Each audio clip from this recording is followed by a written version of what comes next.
Matty, always a difficult place to come for the 3 points, and your clinker of a goal got there in the end. Yeah, just about in the end. I think tonight sums up sort of our season, a little smash and grab, and I think we've deserved the 3 points, and in every game we've played this season I think we've deserved more at times than what we've got. I'm just glad it happened tonight, and hopefully we can kick on from this and it all comes together. Lee, probably difficult to take that. Do you think you should have had a full 3 points? No, firstly, if we finished, Caernarfon were really good. I think they dominated the game, but once we got into our patterns, that last 15 minutes we looked the best team. Second half, it was like a basketball game, wasn't it?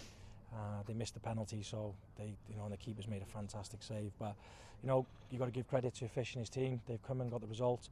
It was a bit too back and forth for me, but probably good for the neutral, but not good for both managers. O'n i'n meddwl bod wedi dechrau'r gêm 20 munud gyntaf rili da on top. A wedyn nathon ni jyst mynd I ffwrdd o be oedd yn gweithio ni. A mynd a jyst bod yn bref ar adega. A jyst dangos dim bach mwy lle. A wedyn, oedden ni'n gwybod bod nhw'n mynd I bod yn threat set pieces a ma nhw wedi sgorio o hynny lle.